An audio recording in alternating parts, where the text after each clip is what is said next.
The American soldier entered the conflict armed with precise protocols governing every aspect of warfare, a system that included the creation and deployment of battlefield hazards, summarized in the Standard Chapter 1. The official doctrine for improvised explosive devices and booby traps was strict, dictating the use of standard-issue materials: clean, thin copper or steel wire for tripwires, factory-sealed detonators, and approved explosive charges. This standardization was critical for safety and predictability, ensuring that friendly forces understood the exact protocols for identifying and avoiding such traps, relying on predictable tension tolerances and uniform visibility. The approved methods were taught in manuals and enforced by engineers, valuing controlled, predictable failure over unpredictable, effective chaos. However, the reality of prolonged frontline combat quickly exposed a massive, critical flaw in this rigid system, outlined in the problem, Chapter 2.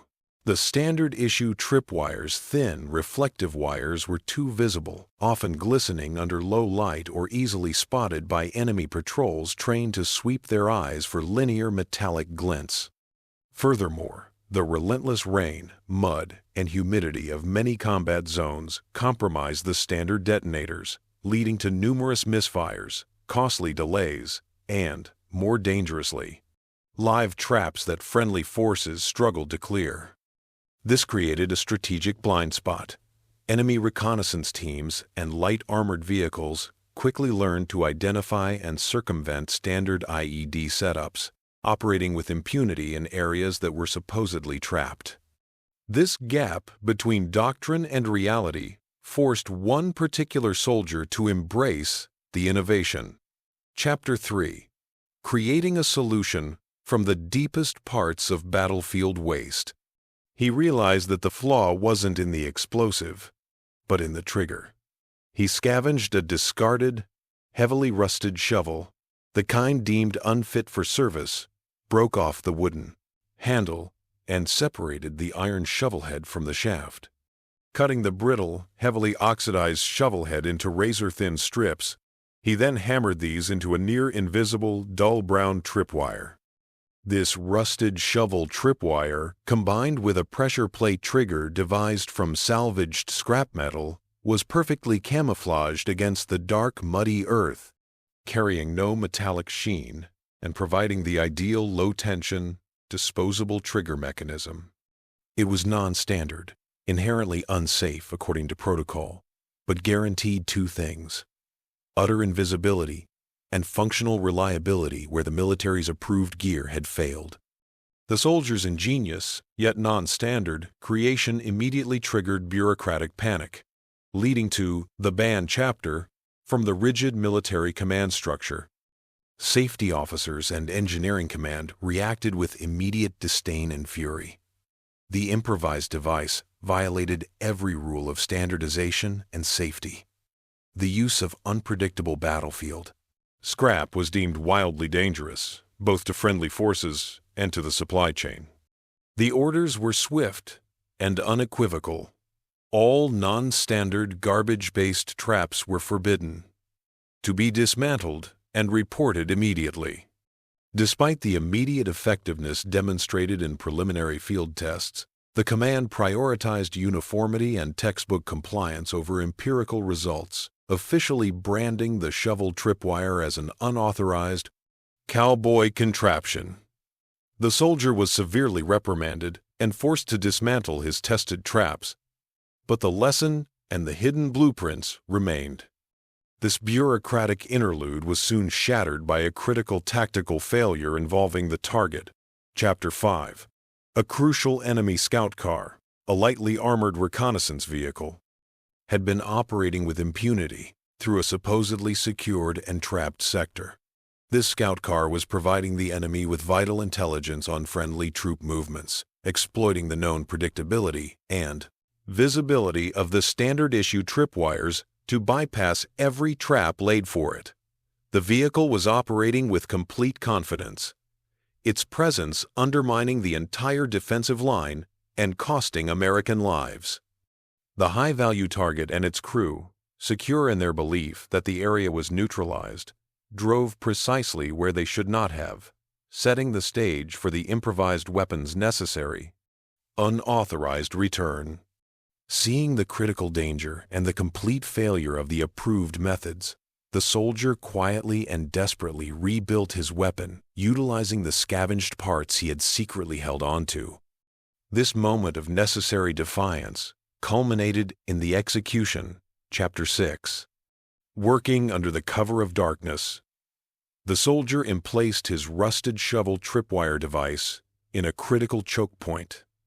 Its dull, oxidized wire blending perfectly with the mud, its pressure plate undetectable to the sweeping eyes of the enemy scout car driver. The following morning, the scout car, arrogant in its established safety routine, rolled directly into the trap. The improvised trigger, invisible and perfectly set, was activated by the vehicle's wheel. The detonation was instant and absolute, a blinding flash of smoke and earth followed by the horrifying sound of twisting metal and screaming engines, shattering the enemy vehicle and its crew. The entire sector fell silent. The shock of the unexpected, perfect destruction of the confident scout car reverberating across the battlefield. The devastating, yet surgically precise destruction of the enemy reconnaissance vehicle led directly to the soldier's dramatic vindication, initiating the vindication, Chapter 7, through the irrefutable evidence left on the battlefield. The post-action analysis was undeniable.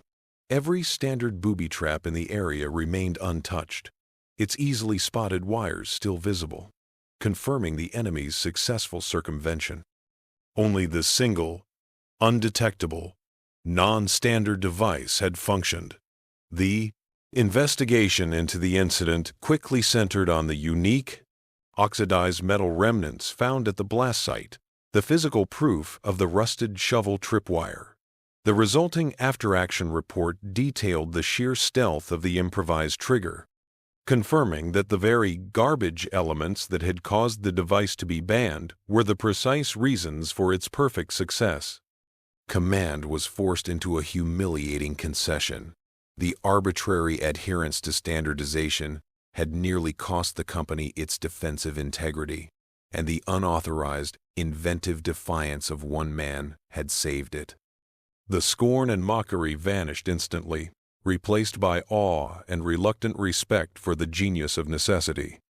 This undeniable success provided the necessary foundation for the legacy, Chapter 8, fundamentally altering the military's approach to battlefield engineering. The rusted shovel tripwire was instantly unbanned and became the subject of hurried, immediate study.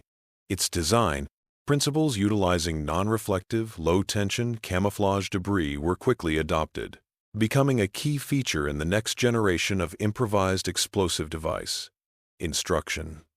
The entire ordeal proved the enduring lesson that true military effectiveness often lies outside the rigid confines of the official manual, asserting the ultimate, necessary authority of the frontline soldier's ingenuity.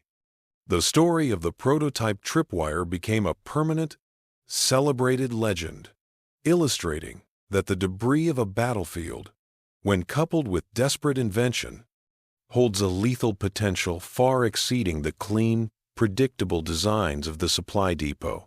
The unquestionable triumph of the rusted shovel tripwire led swiftly to the engineer's ironic promotion and the formalization of improvised chaos. The soldier who had faced disciplinary action for hoarding battlefield junk found himself instantly transformed from a disgraced rebel into a vital consultant, his illegal methods now the subject of intense, urgent study by the very engineering command that had issued the ban. This required the bizarre process of formalizing the technical specifications of trash.